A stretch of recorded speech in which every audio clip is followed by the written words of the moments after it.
নমস্কার, আমি বাপি বিশ্বাস। তোমরা দেখছো study care WB YouTube channel. আর আজকে আমরা কথা বলবো সেকেন্ড সেমিস্টারের ব্যাকলগ সাবজেক্ট LCC ইংলিশ সম্পর্কে।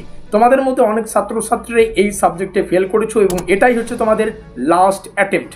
আজকের এই ভিডিও মারফত আমরা জেনে নেব আমাদের পরীক্ষার প্রশ্নপত্রটি, আমাদের যে পরীক্ষায় যে প্রশ্নপত্রটি দেবে তার কত দাগে কী ধরনের প্রশ্নাবলী আসতে চলেছে, যাতে করে পরীক্ষার সামনে আমরা একটা বেসিক স্ট্রাকচার তৈরি করতে পারি যে আমাদের পরীক্ষার সামনে কোন কোন বিষয়গুলি ঠিক কিভাবে পড়ে রাখতে হবে। তো যাই হোক, শুরু করছে আমাদের স্পেশাল ভিডিওটি এবং সেই সঙ্গে তোমাদের সুবিধার্থে জানিয়ে রাখি এই সাবজেক্টটা কিন্তু কমন যোগ্য নয়, মানে এই সাবজেক্টে কমন ধরে পড়লে কিন্তু হবে না।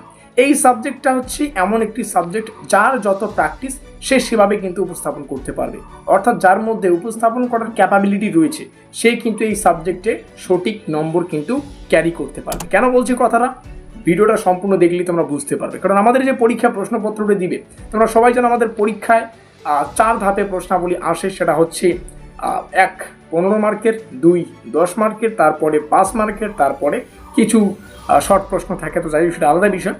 তো এভাবে কিন্তু আমাদের পরীক্ষার প্রশ্নপত্রটি সাজানো হয়। তো আমাদের যে এই LCC ইংলিশটা সেকেন্ড সেমিস্টারের ব্যাকলগ সাবজেক্ট, এই সাবজেক্টে আমাদের প্রথম 15 মার্কের যে প্রশ্নটা আসবে সেটা হচ্ছে এজে রাইটিং। মানে কি, এজে রাইটিং একটা 15 মার্কের হয় এবং তোমরা সবাই জানো এই রাইটিংয়ের যে বিষয়গুলো এগুলো কিন্তু সম্পূর্ণটাই প্র্যাকটিসের উপর নির্ভর। তোমরা সবাই জানো practice makes a human perfect. যে যত প্র্যাকটিস করতে পারবে সে তত এই বিষয়টা কিন্তু আয়ত্ত বা জ্ঞান আয়ত্ত করতে পারবে।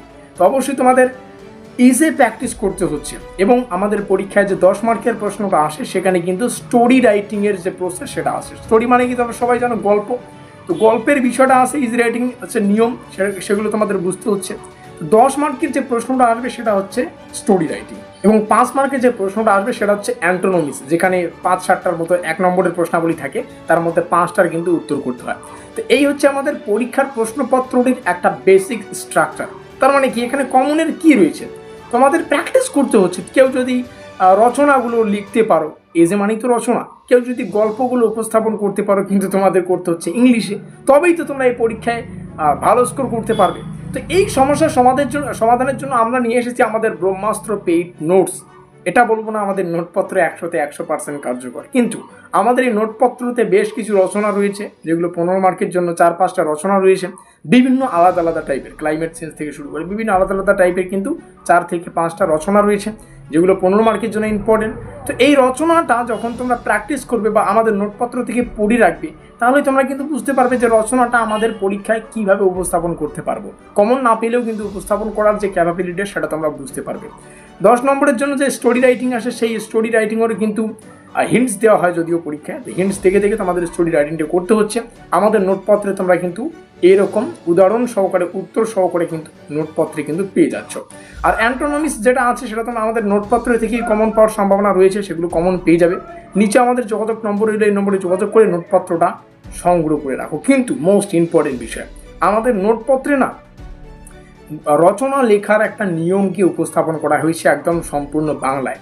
তোমরা যদি আমাদের নোটপত্রটা নিয়ে সেই নিয়মটাকে একদম বাংলায় পড়ে রাখো, দেখবে পরীক্ষায় যদি কমনও না পাও, সেক্ষেত্রে কিন্তু তোমরা সেখান থেকে একটা নিজেরাই আন্দাজ করে কিন্তু উত্তরগুলোকে সাজিয়ে গুছিয়ে লিখে দিতে পারবে এবং 5 নম্বরটা অন্ততপক্ষে তুলতে পারবে। নিচে রইল আমাদের যোগাযোগ নম্বর, এই নম্বরে যোগাযোগ করে নোটপত্রটা সংগ্রহ করো। আর যাদেরকে বললাম তোমরা প্র্যাকটিস করো নিজেরাই যদি পারো। আর আমাদের নোটপত্রটা মানে বিভিন্ন দৃষ্টিকোণ থেকে বিচার করেই তৈরি করা হয়। তো হলেও কিন্তু এমনটা হতে পারে যে ইজি রাইটিং, স্টোরি রাইটিং এখান থেকেও তোমরা কমন পেলেও কিন্তু পেতে পারো।